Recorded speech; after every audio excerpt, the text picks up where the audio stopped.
Astaghfirullah. Bismillahirrahmanirrahim. Assalamualaikum warahmatullahi wabarakatuh.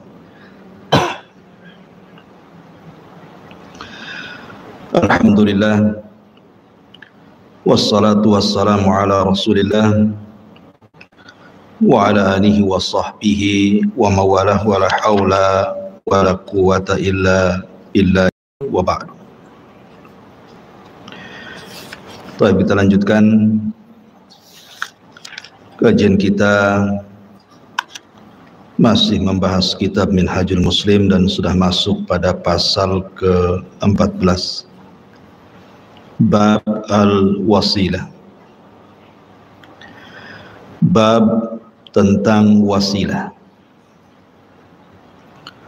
Apa itu wasilah? Wasilah itu artinya at-taqarrub ilallahi azza wa jalla. Bagaimana caranya kita mendekatkan diri kepada Allah subhanahu wa ta'ala? Bagaimana kita mendekatkan diri dengan ketaatan dan amal saleh kita kepada Allah subhanahu wa ta'ala? Adapun at-tawassul, ada al-wasilah, ada at-tawassul. Kalau tawassul artinya kita mencari seseorang yang bisa mendekatkan kita kepada Allah subhanahu wa ta'ala. Jadi di sana ada al-wasilah, perantara, ada at-tawassul, jalan yang mendekatkan diri kepada Allah subhanahu wa ta'ala. Di sini muallif rahimahullahu ta'ala menjelaskan tentang kewajiban seorang muslim. Seorang muslim itu harus beriman kepada Allah subhanahu wa ta'ala dengan cara memperbanyak amal saleh dan juga perbuatan yang baik yang dicintai Allah subhanahu wa ta'ala.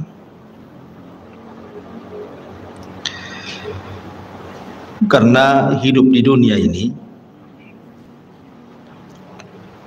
tujuannya adalah untuk beribadah, sebagaimana yang ma'ruf di dalam surah Adz-Dzariyat, wa ma khalaqtul jinna wal insa illa liya'budun. Tidaklah kita diciptakan oleh Allah subhanahu wa ta'ala kecuali dalam rangka beribadah,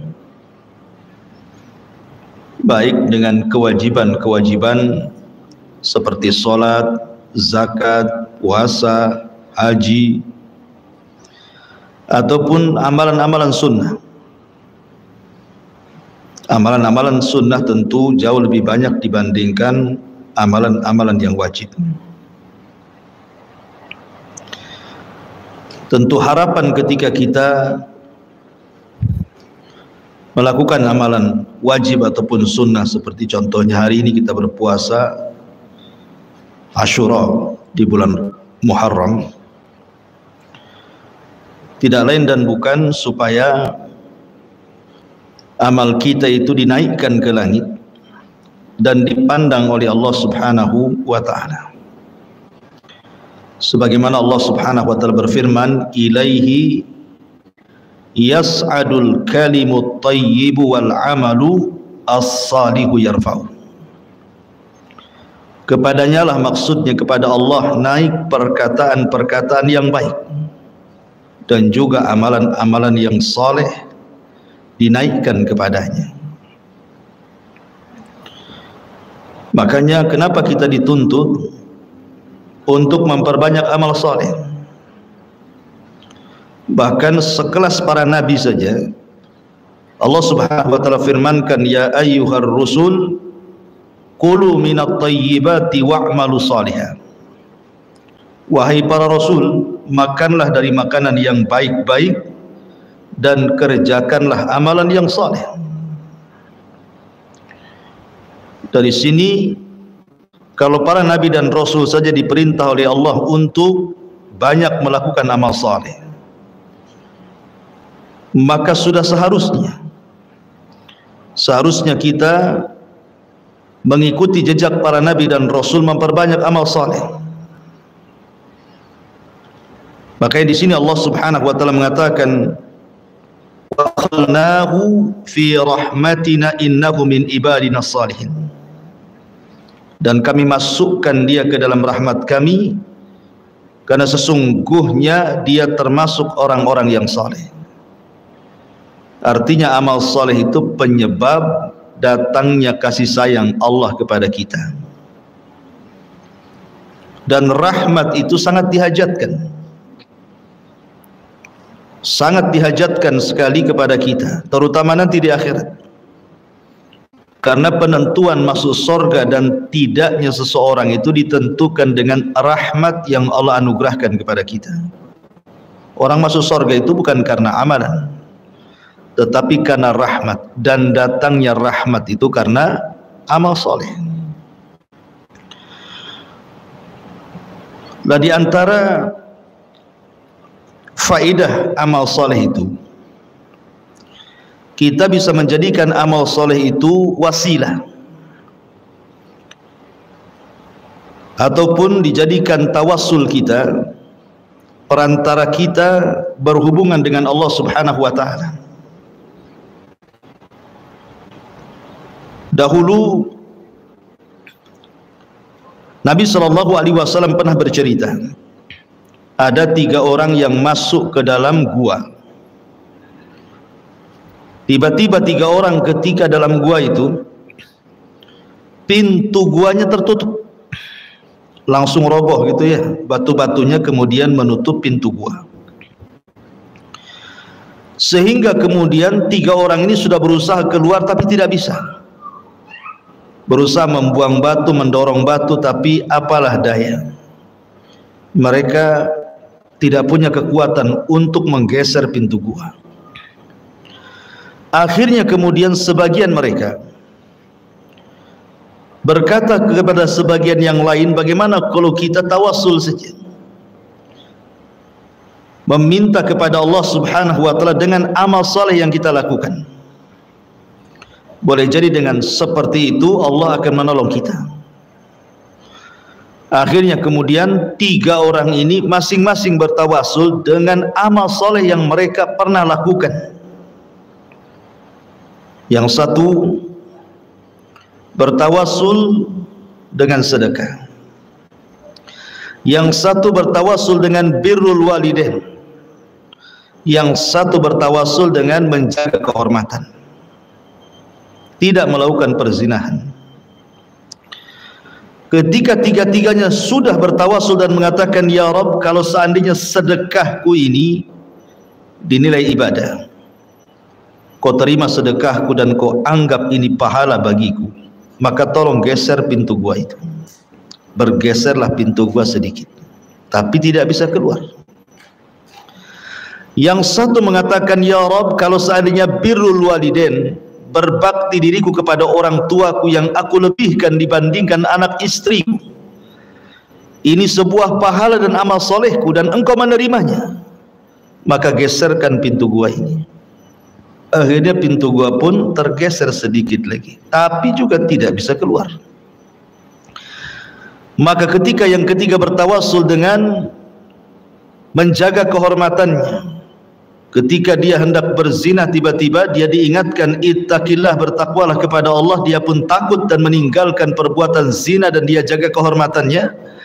Maka dia mengatakan, kalau seandainya ini bagian daripada ibadah dan kau terima ibadahku dan berpahala, tolong geserkan pintu gua itu. Akhirnya pintu gua itu tergeser dan 3 orang ini bisa keluar. Lihat bagaimana kasih sayang Allah Subhanahu wa ta'ala menolong 3 orang ini karena bertawassul dengan amal saleh. Makanya dari sini Nabi SAW mengatakan, la tahkiranna minal ma'rufi syai'an, jangan remehkan sekecil apapun kebaikanmu. Jangan remehkan. Jangan remehkan sekecil apapun kebaikan. Walaupun hanya ibu datang dari sini, pulang ataupun tadi berangkat dari rumah ke tempat pengajian di sini, melihat ada paku di jalan, kemudian kita berpikir ni paku kalau tidak dihindarkan orang akan terkena, bahaya nih. Turun, ambil paku, buang ke pinggir. Itu kan remeh. Tetapi amalan-amalan seperti ini terkadang lebih ikhlas dan lebih diterima oleh Allah Azza wa Jalla, sehingga kita bisa gunakan untuk bertawassul kepada Allah Subhanahu wa taala di saat seseorang itu terkena musibah. Karena Allah mengatakan wa tilkal ayyam nudawiluha bainan nas. Hari-hari itu kan berputar, Bu. Kadang senang, kadang susah. Kadang sakit, kadang sehat. Kadang menangis, kadang tertawa. Kadang berkumpul, kadang berpisah. Begitulah manusia. Ya. Sehingga pada saat-saat kita sedang sulit, pada saat-saat kita sedang sedih, saat-saat kita sedang susah, saat-saat kita dapat musibah, kita gunakan tawasul ini agar Allah Subhanahu wa taala mengangkat musibah dan kesusahan kita. Itulah pentingnya amal soleh dalam bab tawasul ini. Pamannya seandainya ibu sedang sakit, kemudian tidak punya biaya, ini kalau dioperasi sekian, kalau hanya ngonsumsi herbal tak juga kunjung sembuh. Kemudian ibu teringat dengan amalan-amalan soleh yang dulu pernah ibu lakukan. Kira-kira amal soleh yang paling ikhlas yang dulu pernah ibu lakukan apa? Ibu tinggal ngomong kepada Allah Subhanahu wa taala, ya Rabb, dulu saya pernah membantu fakir miskin, membantu anak yatim, dan saya ikhlas karena demi Allah, kalau memang sedekahku kepada fuqara wal masakin, kepada anak-anak yatim itu bagian daripada ibadah dan kau terima dan berpahala, saya lagi sakit ya Rabb, tolong sembuhkan. Kan enak. Wa idza sa'alta fas'alillah wa idza sta'anta fasta'in billah. Kalau minta langsung kepada Allah, kalau minta pertolongan, mintalah pertolongan kepada Allah Subhanahu wa taala. Allah Subhanahu wa taala berfirman di sini, ya ayyuhalladzina amanu ittaqullaha wabtaghu ilaihil wasilah. Wahai orang-orang yang beriman, bertakwalah kepada Allah dan carilah jalan yang bisa mendekatkan diri kepada Allah. Kemudian Allah juga mengatakan ulaika alladzina yad'una yabtaguna ila rabbihimul wasilah ayyuhum aqrab. Orang-orang yang mereka seru itu, mereka sendiri mencari jalan kepada Rabb mereka, siapa di antara mereka yang akan lebih dekat kepada Allah Subhanahu wa taala. Dari dua ayat ini Allah Subhanahu wa taala mengajarkan kepada kita pentingnya kita mencari wasilah, mencari hal-hal yang bisa mendekatkan diri kepada Allah. Wasilah itu saya katakan at-taqarrub ilallah, mencari jalan untuk mendekatkan diri kepada Allah. Gimana caranya? Karena kelak orang-orang yang sudah meninggal dunia, seandainya ada orang meninggal dunia, lah orang-orang yang di kuburan itu, orang-orang yang sudah meninggal setelah kita, mereka pun sibuk, apalagi kelak pada hari kiamat, mereka pun sibuk mencari wasilah. Siapa di antara mereka yang dekat dengan Allah Subhanahu wa taala? Tapi kan di akhirat bukan yaumul amal, Bu, bukan hari kita beramal, tapi hari akhirat itu yaumul hisab, hari kita dihisab. Sehingga tidak memungkinkan lagi kita ini beramal soleh layaknya di dunia, karena di akhirat sudah tidak ada kewajiban salat, tidak ada kewajiban ini dan itu dari ibadah, sehingga nilai kedekatan seseorang dengan Allah itu ditentukan ketika kedekatan kita di dunia. Ketika di dunia kita dekat dengan Allah, banyak melaksanakan salat, Karena bagaimanapun dunia ini miniatur akhirat. Siapa yang kemudian banyak berdiri di dunia, maka dia tidak akan banyak berdiri di akhirat. Di padang mahsyar itu kan lama berdiri. Berdiri untuk menunggu keputusan Allah Subhanahu wa taala. Tapi kalau dia sudah menggantikan berdiri di akhirat dengan berdiri di dunia, memperbanyak solat sunnah setelah melaksanakan wajib, dan dia terus memburu solat-solat sunnah, solat malamnya, solat witirnya, solat duhanya, solat tahiyatul masjidnya, dan solat-solat yang lainnya, berdiri karena Allah di dunia, maka dia tidak akan banyak berdiri di akhirat. Tapi orang yang jarang berdiri di dunia, maka dia akan lama berdiri di akhirat, karena harus mempertanggungjawabkan semua yang dilakukan di dunia. Ma'asyiral muslimin, makanya ma'asyiral muslimat yang dimuliakan Allah Azza wa Jalla, makanya di sini pentingnya kita ini mencari wasilah, mencari cara atau jalan yang bisa mendekatkan diri kepada Allah Subhanahu wa taala. Caranya gimana? Bicara tentang tawassul ataupun wasilah, ulama membolehkan 3 perkara yang disepakati berdasarkan pendapat Syekhul Islam Ibn Taimiyah, Al-Imam Ibnul Qayyim, dan para ulama muasirin juga, bahwa ada 3 hal kalau kita bicara tentang at-tawassul dan juga al-wasilah ini. Pertama, kita bisa berwasilah, at-tawassul kepada Allah Subhanahu wa taala dengan al-asma was sifat, dengan nama-nama Allah dan sifat-sifatnya, dengan nama-nama Allah dan sifat-sifatnya. Bertawassul kepada Allah Subhanahu wa taala, kita meminta dengan nama-nama Allah dan sifat-sifatnya kepada Allah Subhanahu wa taala untuk sesuatu yang kita hajatkan. Makanya dalam hadis Nabi SAW, apabila seseorang singgah di sebuah tempat yang menakutkan, supaya tidak diganggu oleh jin yang jahat, apa kata Rasul? Kita disuruh membaca a'udzu bikalimatillahi tammati min syarri ma khalaq. Aku berlindung kepadamu ya Rabb dari kalimat-kalimat yang sempurna, artinya Al-Quran, dan mencakup nama-nama dan sifat bagi Allah Azza wa Jalla di dalamnya. A'udzu bikalimatillahi tammati min syarri ma khalaq. Dari apa? Dari keburukan makhluk yang kau ciptakan. Ya. Jadi ibu kalau sedang berdoa meminta sesuatu kepada Allah, jangan tinggalkan Asmaul Husna, nama-nama yang baik. Pamannya ibu mengatakan as'alukallah bi asma'ikal husna wa sifatikal ula. Aku meminta kepadamu ya Rabb dengan nama-namamu yang indah, dengan sifat-sifatmu yang tinggi. Antar Rahman, Antar Rahim, Engkau zat yang maha penyayang dan pengasih. Wa Antar Razzaq, dan Engkau maha pemberi rizki. Urzuqni, berikan rizkimu kepadaku. Jadi kita bertawassul dengan nama-nama Allah, meminta kepada Allah Subhanahu wa taala dan sifat-sifatnya.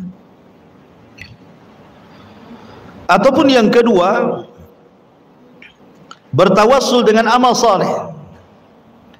Bertawassul dengan amal-amal saleh, baik berupa kecintaan kita kepada Allah atau kecintaan kita kepada Rasul sallallahu alaihi wasallam, sebagaimana Allah berfirman, "Qul in kuntum tuhibbunallaha fattabi'uni yuhibbukumullah wa yaghfir lakum dzunubakum." Katakan ya Muhammad, jika kamu benar-benar mencintai Allah, maka ikutilah aku, niscaya Allah mengasihi dan mengampuni dosa-dosa. Jadi cara mendekatkan diri kepada Allah, cara mencintai Allah Subhanahu wa taala dengan cara apa? Mengikuti syariat nabinya, mengikuti ajaran nabinya, meneladani sunnah-sunnahnya, berusaha untuk memperjuangkan sunnahnya. Karena itu jalan tawassul yang paling cepat. menuju Allah Subhanahu wa taala dengan mengikuti sunnah Nabi sallallahu alaihi wasallam. Dan tentang masalah amal saleh, tawassul dengan amal saleh tadi saya sudah berikan contohnya. Orang-orang yang terjerembab di dalam gua, akhirnya Allah keluarkan karena tawassul mereka dengan amal saleh. Atau yang ketiga, tawassul dengan doa orang-orang saleh. Apakah orang-orang saleh ini ahlul bait? Maksudnya dari keluarga Nabi sallallahu alaihi wasallam, turunan Nabi sallallahu alaihi wasallam. Kita datang kepada mereka, kita minta doanya. Atau orang-orang saleh ini selain daripada keluarga Rasul, tidak ada masalah. Karena Nabi sallallahu alaihi wasallam sudah mencontohkan itu kepada kita. Bagaimana para sahabat minta kepada Rasul untuk didoakan kebaikan, baik untuk kesembuhan penyakit ataupun untuk yang lainnya. Contoh, di zaman Nabi sallallahu alaihi wasallam ada wanita berkulit hitam, punya penyakit ayan. Kalau seandainya dia datang tuh penyakitnya, Bu, terkadang tidak sadar, kemudian guling-guling, terkadang tersingkap auratnya. Maka dia datang kepada Nabi sallallahu alaihi wasallam, ya Rasulullah, inni usra wa inni atakasyaf. Ya Rasulullah, sesungguhnya saya terkena penyakit, dan saya ini kalau terkena penyakit atakasyaf, selalu tersingkaplah aurat-auratku, malulah aku jadinya. Ud'ullahu li, ud'ullaha li, berdoalah kau kepada Allah untukku, agar Allah Subhanahu wa taala menghilangkan penyakit. Maka Nabi sallallahu alaihi wasallam memberikan dua pilihan kepada wanita itu dan mengatakan, kalau kau mau, aku akan berdoa kepada Allah untuk kesembuhan penyakitmu. Tetapi kata Nabi sallallahu alaihi wasallam, in sabarti falakil jannah. Tapi kalau engkau mau sabar, maka engkau akan mendapatkan hadiah surga. Akhirnya wanita ini memilih surga. Gak apa-apa dia penyakitnya tidak hilang, tetapi dia meminta kepada Rasul untuk didoakan kalau datang penyakit itu dia tidak bongkar-bongkar aurat. Maka Rasul mendoakan supaya dia tidak tersingkap auratnya, tapi tidak mendoakan kesembuhannya, karena wanita itu adalah wanita cerdas. Dia wanita yang ingat masa depan. Dia wanita yang bukan hanya mengejar dunia, dia tahu akhirat itu khairun wa abqa, lebih baik dan lebih kekal. Makanya dia memilih sabar. Idzan asbir ya Rasulullah, kalau begitu saya ingin sabar wahai Rasul. Setelah Rasul mengatakan in sabarti walakil jannah, kalau engkau sabar maka engkau dapat surga. Luar biasa. Kalau ibu-ibu di zaman sekarang mana ada.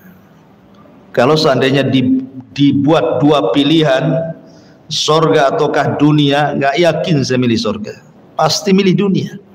Contoh, ketika Nabi sallallahu alaihi wasallam mendengar Fatimah meminta budak untuk dijadikan pembantu, karena Rasul kan baru datang dari peperangan, banyak budaknya. Maksudnya Fatimah itu biar tak capek lah kerja di rumah, ada pembantu.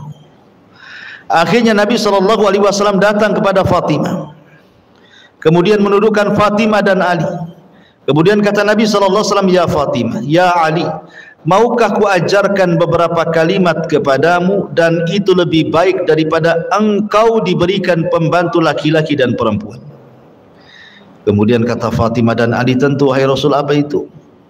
Maka Rasul mengatakan, bertasbihlah 33 kali sebelum tidurmu, bertasbihlah, bertahmidlah 33 kali sebelum tidurmu, dan bertakbilah 34 kali, artinya 100 sebelum tidurmu. Maka itu jauh dibandingkan kau mendapatkan pembantu laki-laki dan perempuan. Akhirnya Fatimah memilih doa itu. Dia memilih doa zikir yang diajarkan Rasul sebelum tidur membaca tasbih 33, tahmid 33, takbir 34, dan tidak jadi meminta pembantu. Kalau pilihan ini saya berikan kepada ibu mau pembantu atau mau zikir? Pasti mau pembantu. Alasannya, pembantu lah Ustaz, zikir juga katanya.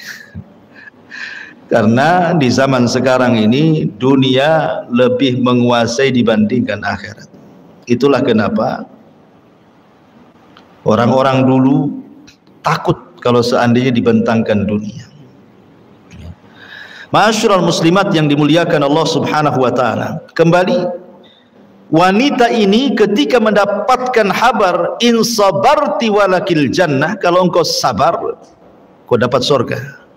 Akhirnya wanita ini mengatakan idzan asbir, kalau begitu saya milih sabarlah wahai Rasul. Lihat bagaimana wanita ini bertawassul kepada Rasul, minta doa kesembuhan, tetapi pilihannya malah bersabar karena ada hadiah surga. Lain pula wanita ini, lain pula laki-laki yang buta. Di zaman Rasul ada laki-laki yang buta. Dia datang kepada Nabi SAW minta disembuhkan butanya. Laki-laki ini tidak sabar, tidak sesabar wanita itu. Dia minta kepada Rasul untuk tetap disembuhkan. Kalau wanita ini kan ketika dikasih pilihan tak mau dia sembuh.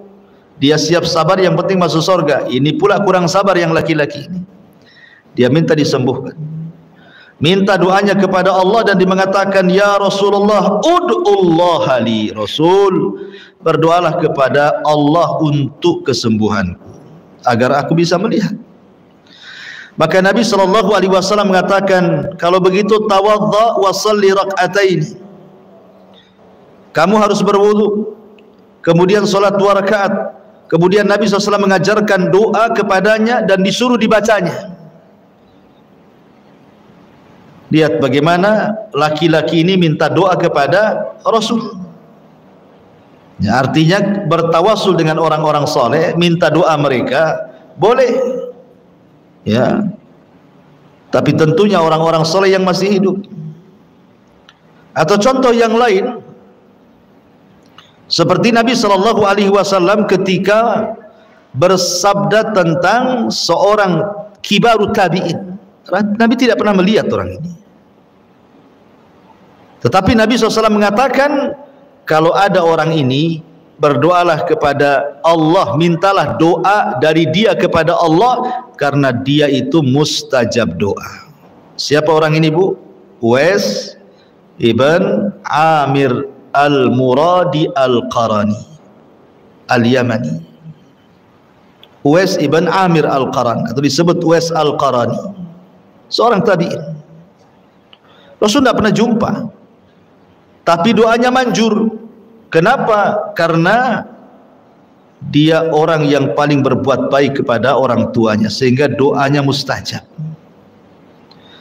Ketika Nabi SAW meninggal dunia, Abu Bakar meninggal dunia, Umar radhiyallahu an ketika menjadi khalifatul Islam mencari-cari orang namanya Uwais al-Qarani ini, Uwais ibn Amir al-Qarani al-Muradi.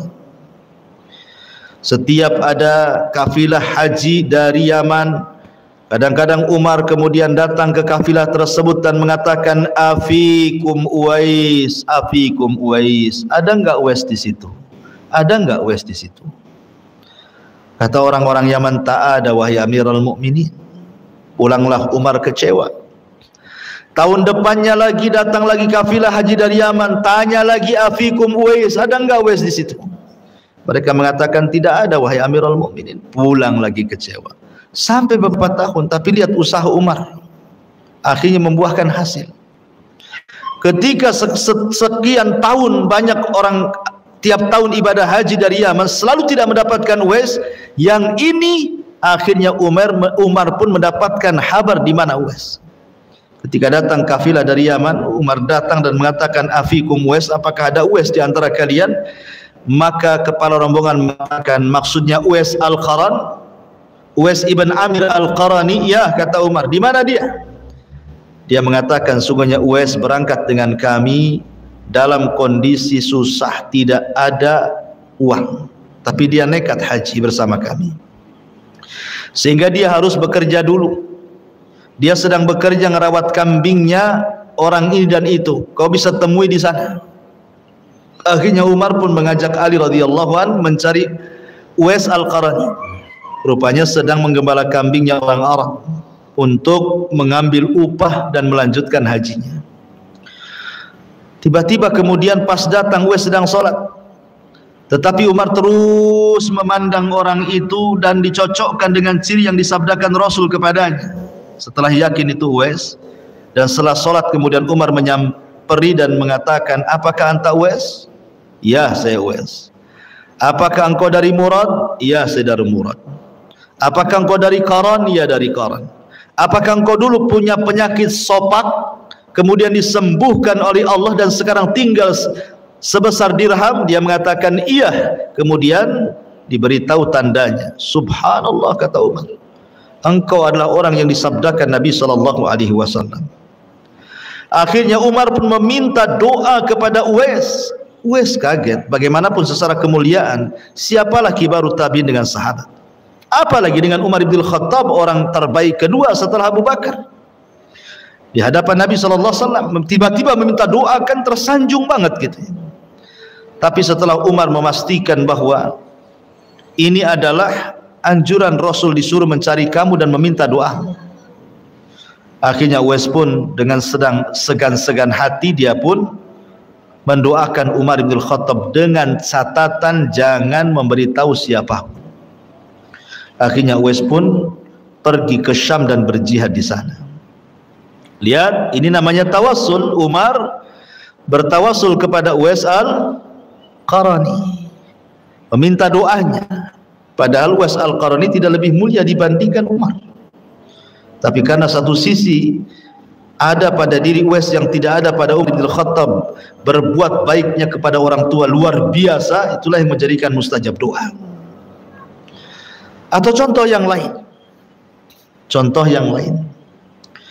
ketika Madinah mengalami paceklik hebat, tidak ada hujan, paceklik luar biasa, sampai-sampai kemudian tanah geringsing, belah, pecah, rumput pun tidak tumbuh, hewan-hewan pun kelaparan hampir mati, manusia pun sama. Akhirnya Umar bin Khattab mendatangi Abbas ibn Abdul Muttalib, disuruh untuk memimpin salat istisqa, meminta agar Abbas berdoa kepada Allah Azza wa Jalla. Maka Abbas pun berdoa kepada Allah dalam salat istisqa, karena Umar tahu Abbas ini bagian ahli bait, keluarga Nabi SAW, pamannya. Akhirnya kemudian Abbas pun menengadahkan tangan ke langit, kemudian berdoa minta hujan, dan hujan pun turun. Lihat, maka boleh tawasul itu dengan nama-nama Allah dan sifat-sifatnya, atau tawassul dengan amal soleh, ataupun tawassul dengan orang soleh yang masih hidup, baik dari kalangan ahlul bait ataupun bukan dari kalangan ahlul bait. Dan di sini mu'alif rahimahullahu ta'ala menjelaskan, seperti umpamanya Allah berfirman dalam surah Al-A'raf, kata mu'alif dalam 180 ayat 180, walillahil asma'ul husna fad'uuhu biha wadarul ladina yulhiduna fi asma'ihi sayuzzawna ma kanu ya'malun. Hanya milik Allah lah asma'ul husna, nama-nama Allah yang indah, maka mohonlah kepadanya dengan nama-nama tersebut. Artinya boleh bertawasul dengan menyebut nama-nama Allah dan sifat-sifat Allah Subhanahu wa ta'ala. Termasuk juga bertawasul dengan amal saleh yang sudah saya jelaskan, ataupun bertawasul dengan orang-orang saleh yang masih hidup. Kita minta doa mereka, kita minta supaya mereka mau mendoakan kita, seperti kasusnya Umar datang kepada Abbas, Umar datang kepada Uwais ibn Qaran gitu ya. Atau kasusnya ketika seseorang wanita yang tadi saya katakan kena ayan kemudian minta disembuhkan kepada Rasul, atau seorang laki-laki yang buta yang ingin disembuhkan di hadapan Rasul. Itu maksudnya Rasul mencontohkan boleh kita datang kepada orang soleh, kepada orang yang berilmu, kemudian meminta doa mereka. Karena Allah Subhanahu wa taala itu suka dengan kita. Suka dengan kita. Kalau kita beramal saleh, maka Allah Subhanahu wa taala akan jauh lebih dekat lagi kepada kita. Kalau ibu beramal saleh umpamanya 1 jengkal atau satu jengkal, maka Allah akan datang menyambut amal saleh kita 1 hasta. Kalau kita datang kepada Allah dengan amal saleh kita umpamanya 1 hasta, maka Allah Subhanahu wa taala akan mendekati kita 1 depak lebih panjang lagi. Dan kalau kita datang dengan amal soleh kepada Allah dengan cara berjalan, maka Allah akan menyambut amal soleh kita dengan cara berlari. Dan itu disabdakan oleh Allah dalam sebuah hadis qudsi. Allah Subhanahu wa taala berfirman, wa in taqarraba minni shibran taqarrabtu ilaihi dira'an, wa in taqarraba ilayya dira'an taqarrabtu minhu ba'an, wa in atani yamshi ataituhu harwalatan. Dan sekiranya ia mendekatkan diri kepadaku sejengkal, maka aku dekat kepadanya sehasta. Kalau dia dekat kepadaku sehasta, aku akan dekat kepadanya sedepak. Kalau seandainya dia datang sambil berjalan, ku datangi dia sambil lari.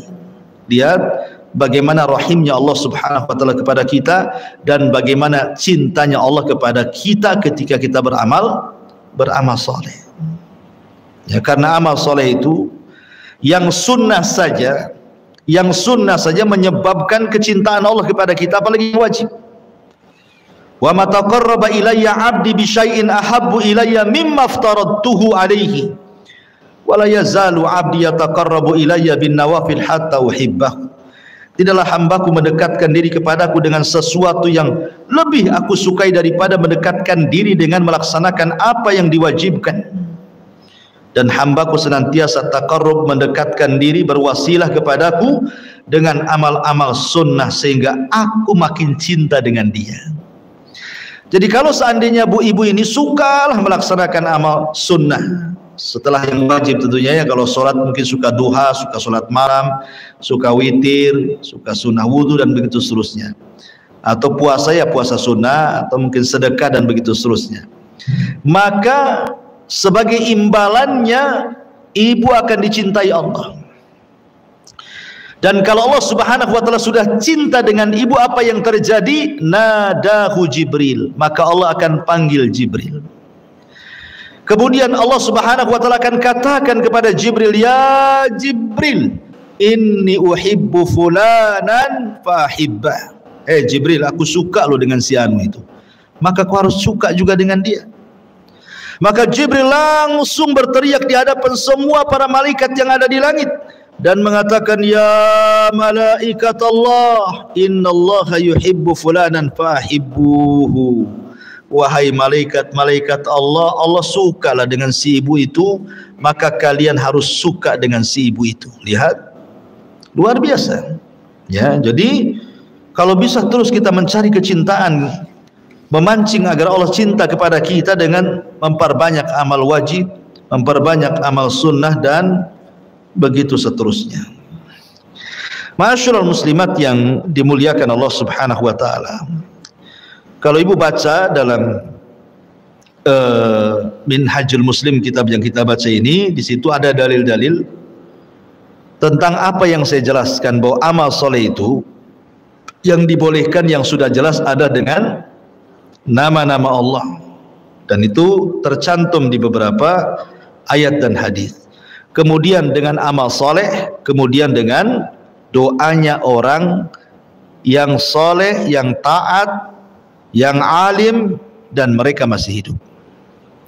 Adapun kemudian bertawasul dengan orang yang sudah meninggal, ini menjadi ranah khilaf para ulama. Ya, menjadi ranah khilaf, boleh enggak seorang itu bertawasul dengan orang yang sudah meninggal, orang-orang soleh yang sudah meninggal. Maka pendapat Syekhul Islam Ibn Taimiyah, Al-Imam Ibnul Qayyim, dan juga ulama-ulama Lajnah Daimah Saudi Arabia, semua mengatakan tidak boleh. Ya, karena tidak pernah ada cerita para sahabat Nabi sallallahu alaihi wasallam mereka datang ke kuburan Abu Bakar setelah meninggalnya, atau ke kuburan Umar setelah meninggalnya, atau ke kuburan Utsman setelah meninggalnya. Tidak ada cerita dari kalangan sahabat mereka mendatangi kuburan orang-orang soleh, padahal mereka sahabat. Ya, menunjukkan bahwa tawassul itu hanya ditujukan kepada orang-orang soleh yang masih hidup saja. Makanya kalau ada di lingkungan ibu orang soleh, orang taat, mintalah doanya. Doa mereka mustajab insyaallah. Ya. Ini diantara pembahasan al-wasilah dan juga at-tawassul. Intinya bahwa perbanyaklah amal soleh di dunia, sebab kita tidak tahu hidup kita ini akan senangkah atau akan susahkah. Perbanyak amal soleh di dunia karena kita tidak tahu apakah kita akan sehat teruskah ataukah akan sakit. Maka di saat-saat kita lagi senang, di saat-saat kita lagi sehat badan, beramal soleh banyak, supaya ketika Allah takdirkan kita mungkin sakit badannya, kurang sehat fisiknya, banyak masalah kehidupannya, kita bisa menjadikan amal soleh itu perantara kita dengan Allah, agar Allah bisa menghilangkan semua keperitan hidup yang ditakdirkan kepada kita. Dan ini banyak dilakukan para ulama. Ya, seperti contohnya Rabi ibn Khaytham yang sudah saya ceritakan, dia kalau dari rumah ke masjid itu pandangannya tertuju ke jalan raya. Kalau ada hal-hal yang bisa kemudian mengganggu orang lain seperti batu, beling, paku dan yang semacamnya, langsung diambil, disisihkan. Kemudian dia mengatakan, ya Rabb, kalau seandainya amalan remeh ini ada pahalanya, maka kirimkan pahalaku kepada kedua orang tuaku yang sudah meninggal. Lihat, ya kan? Birrul walidain. Ya, birrul walidain itu tidak terputus dengan meninggalnya kedua orang tuamu. Tetapi kalau seandainya orang tuanya masih hidup, ya tentu rugi kalau seandainya seorang anak tidak paham kalau di depannya surga. Tapi kalau Allah Subhanahu wa ta'ala takdirkan dia sudah meninggal, bukan berarti terputus birrul walidain dengan mereka, tidak. Bahkan semata-mata ibu kemudian ingat orang tua yang sudah meninggal, teringat dosanya orang tua dulu. Kenapa dulu orang tua tak sholat? Kenapa orang tua saya tidak sedekah padahal kaya? Kenapa orang tua saya tidak haji padahal sanggup? Teringat tuh orang tuanya. Kemudian dia mengatakan, ya Allah, ampuni doa orang tua saya, Allah. Mungkin itu kesalahan mereka waktu di dunia. Hanya sebata-bata mengenang seperti itu saja, itu sudah awal. Ibu sedang berbuat baik kepada orang tua saat kematiannya. Karena ada anak yang gak peduli dengan orang tuanya, sudah mati lah. Biarin saja, dia sudah mati kok. Kita ini hidup, mikir kita aja yang masih hidup katanya. Dan ada orang yang seperti itu. Ya, jangan seperti itu. Maka lihat Rabi ibn Khaytham, dia sekecil apapun amal saleh, imatatul adza anit tariq, berusaha untuk membuang hal-hal yang memadaratkan manusia di jalan, dilakukannya. Digunakan untuk tawassul bagi dia dengan Allah agar orang tuanya diluaskan kuburnya, orang tuanya diampuni dosanya, dan begitu seterusnya. Maka tawassul itu penting. Makanya di akhirat ketika manusia berkumpul di padang mahsyar, orang-orang bingung mau kemana. Allah pun belum muncul untuk memutuskan perkaranya. Akhirnya mereka bertawassul dengan para nabi. Mereka datang kepada Adam, ya Adam antal abul bashar, ya Adam anta abul bashar, engkau itu bapak manusia. Ishfa' lana ila rabbik, ala tara ila ma nahnu fihi. Mintalah syafaat kepada Rabbmu ya Adam. Tidak kau iba melihat kami semua, lihat anak turunan, kepanasan, kepayahan, lelah, matahari didekatkan, keringat di mana-mana. Tidak kau iba melihat kami.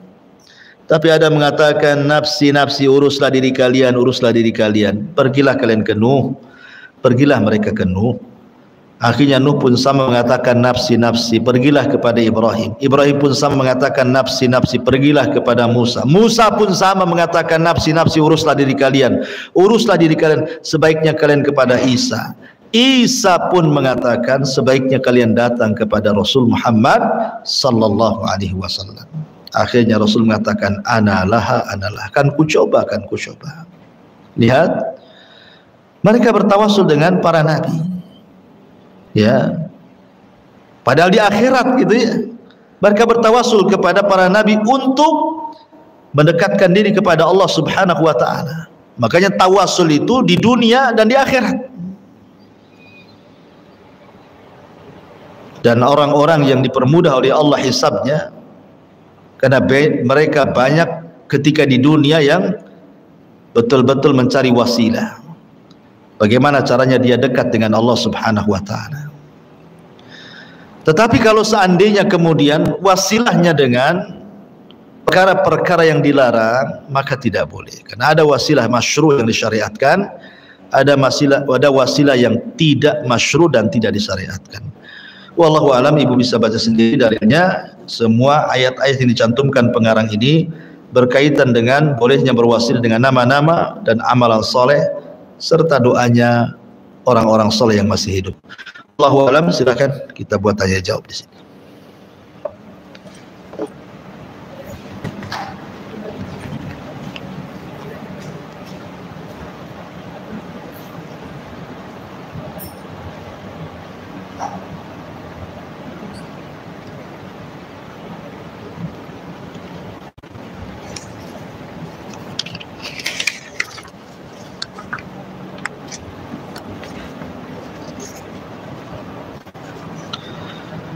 Bismillah. Assalamualaikum Ustaz. Afwan mau tanya bagaimana cara bertawakal yang benar. Apakah seperti niat dalam hati syukran wa jazakumullah khairan? Nah, tawakal itu artinya i'timadul qalbi ila rabbi, menyandarkan hati hanya kepada Allah Subhanahu wa taala. Dan tawakal itu adalah seafdal-afdalnya tauhid. Ibrahim alaihi salatu wassalam, ketika dia hendak dilempar ke api yang menyala, apa kata Ibrahim? Hasbunallah wa ni'mal wakil. Cukuplah Allah bagiku, karena dia sebaik-baik pelindung bagiku. Hasbunallah wa ni'mal wakil. Lihat bagaimana Ibrahim bertawakal kepada Allah. Ketika Ibrahim bertawakal kepada Allah, apa hasilnya? Ya naru kuni bardan wa salaman ala Ibrahim. Wahai api, jadilah kau dingin, selamatkan Ibrahim. Lihat buah tawakal, datang keselamatan kepada Ibrahim. Ketika para sahabat Nabi sallallahu alaihi wasallam kalah dalam perang Uhud, kemudian mereka pulang ke Madinah, tiba-tiba ada kabar hoax yang sampai kepada Rasul dan para sahabatnya bahwa musuh akan datang dengan pasukan yang sangat besar. Kemudian Nabi sallallahu alaihi wasallam mengajarkan kepada para sahabat, hasbunallah wa ni'mal wakil. Cukuplah Allah, karena dia sebaik-baik pelindung. Wallahu khairun hafidha. Dialah Allah sebaik-baik penjaga dan pelindung. Tawakal itu adalah sifatnya para nabi. Tawakal itu sifatnya para muwahhidin ahli tauhid. Makanya Nabi SAW mengatakan, "Lau antum tatawakkaluna 'ala Allah haqqa tawakkuli, la ruziktum kama yurzaqut tayr, yaghdu himasan wa taruhu bitana." Kalau sekiranya kalian betul-betul tawakal kepada Allah Subhanahu wa taala dengan sungguh-sungguh tawakal, kata Rasul, tentu kalian akan diberikan rizki seperti Allah memberikan rizki kepada burung, di mana keluar dalam posisi lapar, pulang pula sudah kenyang.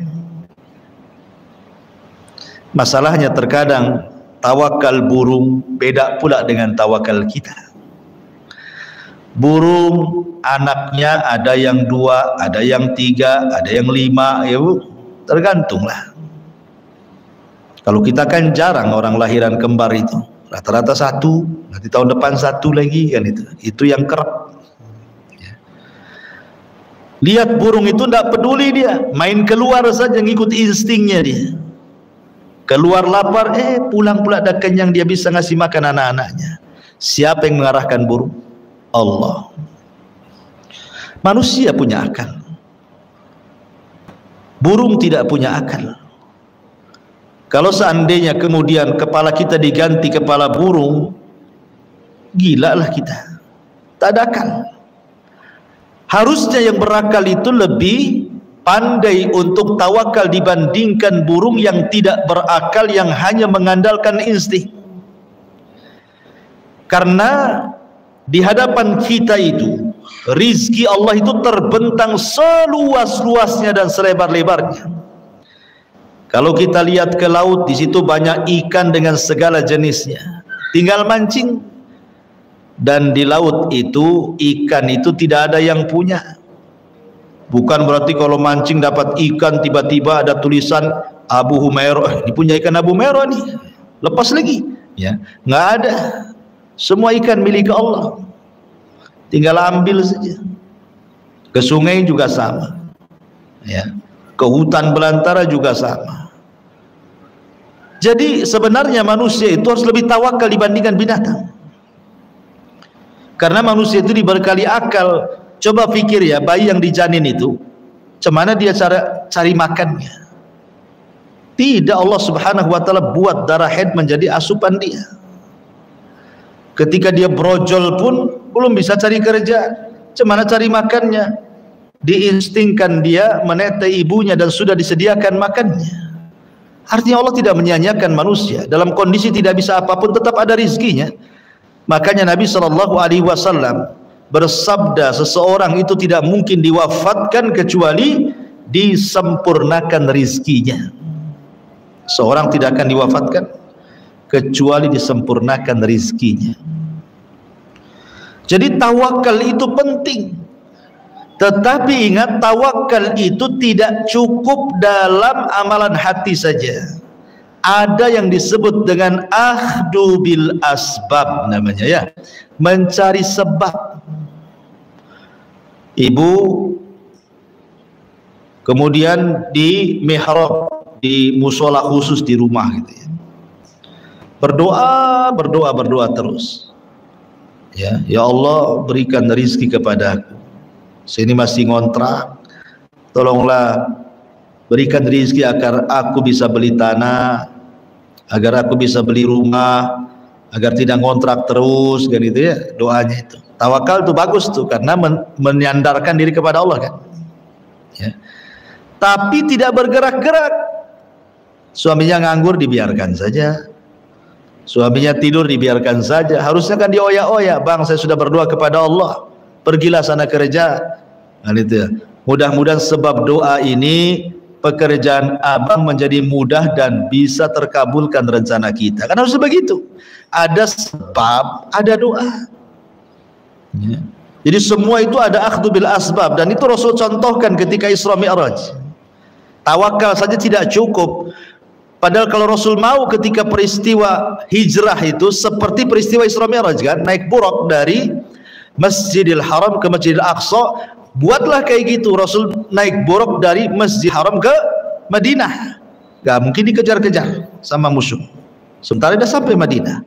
Tapi Allah tidak buat seperti itu, supaya mengajarkan umatnya bahwa dalam tawakal itu ada asbab, ada akhdhu bil asbab, mencari sebab, ya. Jadi pamannya ibu sakit, ya Allah sembuhkan, ya Allah sembuhkan, tapi tidak mau minum obat, ya mati jadinya.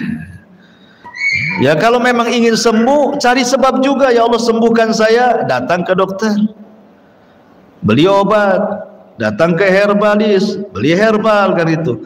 Tapi jangan datang ke dukun, ya itu cari sebabnya yang haram, tak boleh dari sebab yang halal. Jadi tawakal itu tidak benar kalau dengan hati saja, tapi ada akhdhu bil asbabnya. Kemudian bagaimana pentingnya duduk di majelis ilmu bagi muslimah? Karena hari-hari ini sudah banyak kajian online, maka banyak yang memilih menghadiri kajian online saja.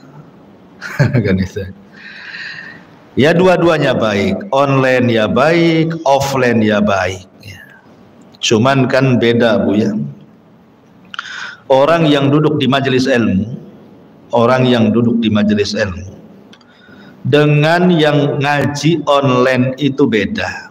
Pertama beda rasa, ya kan? Nabi SAW mengatakan, "Qumu maghfuran lakum." Berdirilah kalian dan kalian sudah diampuni dosa-dosa kalian. Allah sudah mengganti keburukan kalian dengan kebaikan. Kapan Rasul katakan? Apabila bubar majelis. Jadi kalau Nabi SAW sudah buat majelis, kemudian selesai ngaji nih, apa kata Rasul? Qumu maghfuran lakum. Bubar kalian, kalian sudah diampuni dosa-dosa kalian. Subhanallah. Hanya semata-mata duduk di majelis ta'lim, hanya semata-mata duduk di majelis ta'lim, lihat kesudahannya. Setelah ibu ngaji seperti ini, pulang dosa diampuni loh. Apa ini didapat lewat kajian online? Enggak. Karena orang yang ngaji online itu rata-rata tidak beradab, tidak ada adabnya. Adab thalabul ilminya tidak ada kan. Coba Bu ya di rumah, ibu tengok kajian saya lagi ngaji, enak aja sambil minum cincau, sambil makan jengkol, sambil rebahan, itu kan. Dikeraskan suaranya sambil mandi, lah ini gimana kan? Coba, nggak bisa. Nanti ada mamanya datang dari depan gitu ya, COD gitu kan, COD dulu dilayan daripada ngaji. Banyak masalah ya. Karena ngaji itu Bu, bukan bicara soal kecerdasan, bukan ibu duduk dapat ilmu pulang, bukan semata-mata itu. Tetapi dalam belajar itu ada sesuatu yang jauh lebih dibandingkan kecerdasan, bahkan 2/3 ilmu yang kita cari di majelis taklim itu adalah bukan hanya kecerdasan. Kecerdasan itu hanya 1/3 saja, tapi yang ibu cari itu 2/3. Apa itu? Adab. Adab. Makanya ibunya Imam Malik mengatakan kepada Imam Malik, "Na ta'allam al-adaba qabla al-ilmi." Belajar adab ya nak, sebelum ilmu. Karena barokahnya ilmu itu karena mengambil dengan adab. Kalau ngaji online terus, nggak ada adabnya selamanya. Bahkan yang ada su'ul adab, jelek adabnya. Kenapa? Karena tidak menghargai ilmu kan. Kecuali kalau seandainya suaminya melarang, tidak boleh ngaji, cukuplah di rumah, mengingat anaknya banyak, terbengkalai, ini, itu, macam-macam cerita, tentulah kita lebih mendahulukan suami. Dah di rumah saja, ngajilah online sama Abu Merah. Ya. Atau umpamanya ke tempat pengajiannya itu membahayakan, jauh, bahaya, perlu mahram, ini itu, banyak rintangan, gangguan, ya sudah online saja. Dan itu ya. Tapi kalau seandainya jaraknya dekat, bisa ditempuh dalam beberapa menit dan detik, tidak, artinya tidak membuat marah suami, dapat izin suami, tidak terbengkalai pekerjaan rumah tangga dengan ngaji kan hanya sejam, paling lama sejam setengah gitu ya. Maka tentu hadir di majelis ta'lim tentu lebih baik kan itu, karena menang adab, menang ilmu. Jangan sampai orang cerdas tidak punya adab, kata Syekhul Islam Ibn Taimiyah. Jangan sampai orang itu utu zakaan walam yu'tu zakaan, diberi cerdas tapi tidak diberikan kejernihan hati alias akhlak. Kecuali kalau mamanya jauh kayak ini yang nonton ini di YouTube ini kan, ada dari Bandung, ada dari Lombok, ini ada dari Balikpapan, dari macam-macam. Tak mungkin lah naik pesawat ke sini lah, bukan? Karena jauh. Ya kalau orang dekat sini, kompleks sini saja nggak ngaji, kenapa kan itu ya? Kalau tidak ada halangan. Karena hadir di majelis taklim itu banyak faedahnya. Sekali lagi banyak faedahnya. Kalau mau dirinci itu dibuat kajian lagi lebih lama. Kemudian pertanyaan selanjutnya, jika kita pernah menggunakan sebuah amal, sebuah wasilah, apakah nanti di akhirat ibadah tersebut tetap dihitung? Tetap dihitung. Ya. Tetap jadi amal soleh kita. Walaupun kita sudah gunakan untuk wasilah di dunia, tetap amal soleh itu akan dicatat dan akan dibalas dan akan dihisab. Al jaza'u min jinsil amal, balasan itu sesuai dengan amalannya. Bolehkah membatasi diri bagi seorang muslimah dalam menuntut ilmu keluar rumah dalam rangka menuntut ilmu dibatasi 1-2 kali saja dalam sepekan? Tidak ada masalah. Ya, tidak ada masalah, karena bagaimanapun namanya kalau sudah berumah tangga mungkin sibuk, harus ngurus anak-anak, ngurus suami, ngurus rumah, gitu ya kan, banyak perkara lah ya. Tetapi jangan tinggalkan majelis taklim, karena sudah lihat kan Bu, ummahat yang lama tidak duduk di majelis taklim ya, yang hanya sibuk, kemudian mereka duduk di depan HP, handphone, WhatsApp grup, Instagram, TikTok, apalagi sebutin satu-satu ya. Itu lihat akhlaknya akan berbeda jauh. Akan berbeda jauh. Sama-sama thalabul ilmi padahal. Tapi akhlaknya nggak bagus gitu ya. Kenapa demikian ya? Karena sekali lagi dia tidak mendapatkan adab dalam menuntut ilmu. Sehingga dalam kesehariannya pun mempengaruhi itu. Padahal terkadang dia lebih cerdas, ya kan? Terkadang mungkin majelis ilmu itu mungkin yang mengajarkan ya ustaz-ustaz biasa lah, dibandingkan ustaz-ustaz di YouTube yang sudah kibar-kibar namanya ya. Tapi dari segi akhlak, dan karena menuntut ilmu itu juga kita mencari adab dan akhlak, bukan hanya ilmu saja. Itu yang kita butuhkan sebenarnya. Ilmu itu mencerdaskan dan merubah akhlak. Karena di majelis taklim itu ketemu kawan jadi silaturahim, ya kan, senyum jadi sedekah gitu ya. Salaman dengan kawannya tergugurkan dosa-dosanya. Kemudian duduk, malaikat di atas kepala ngepak-ngepak sambil mengatakan, ya Allah ampuni orang itu, ya Allah ampuni orang ini. Pulang kata Rasulku, maghfur lakum, berdiri kau sudah diampuni dosanya. Apalagi coba, itu duduk di majelis taklim tuh. Seperti itu. Karena apa?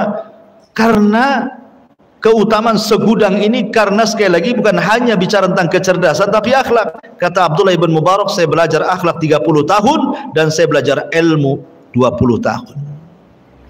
Jadi ingat bahwa adab itu 2/3 ilmu. Ilmu itu sepertiganya saja. Itu pentingnya. Menambah iman. Ya kan beda. Saya yakin ibu beda lah. Karena saya sendiri kan setiap hari saya itu wajib mendengarkan YouTube. Saya itu mewajibkan mendengarkan YouTube. Alhamdulillah masyai-masyai guru-guru saya gitu ya. Mereka sudah kajian online di YouTube. Wajib setiap hari hampir saya mendengarkan YouTube itu. Ya, untuk menambah ilmu, karena tidak mungkin saya menyampaikan ilmu terus gitu ya. Ya pasti terbatas juga kemampuan. Bahkan saya wajibkan. Dalam satu hari itu saya mendengarkan syekh ini, syekh itu gitu ya. Mulai dari pagi, kadang di sela-sela tidak sibuk saya kan malam juga saya catat. Terkadang saya catat faedah-faedah mereka itu. Pokoknya setiap hari wajib ada pengetahuan. Ya. Kalau seandainya mereka ada di sini, tentu saya akan hadir di majelis mereka. Cuman kan mereka jauh ya, ada di Saudi, ada yang di Yaman gitu kan. Ya, tapi alhamdulillah sampai kepada kita. Sebenarnya media-media YouTube dan yang semacamnya itu bisa untuk wasilah menuntut ilmu, tetapi jangan tinggalkan majelis taklim. Ya majelis taklim, karena di zaman sekarang yang bisa membentengi diri kita ya belajar di majelis taklim atau di rumah gitu ya. Wallahu a'lam. Ya tapi kan hukumnya kan bukan seperti sholat waktu. Semua pengajian ikut ya Anda. Ya kan ada prioritas, ada aulawiyat namanya ya. Kalau di rumah memang ibu lagi dibutuhkan anak-anak dan suami bertepatan dengan jam ngaji, jangan ngaji. Dahulukan anak-anak dan suami itu lebih wajib. Suami udah kerja, anak-anak udah sekolah, ngapain ya di rumah? Hadir, kan apa susahnya? Selama kemudian menjaga perjalanan dari rumah ke majelis taklim, menjaga aurat, ya, tidak menggunakan parfum, tidak memfitnah dan begitu seterusnya lah. Dan itu ibu udah paham lah tentang adab-adab keluar wanita itu. Wallahu a'lam. Baik, kalau tidak ada kita tutup. Mudah-mudahan manfaat. Subhanallah.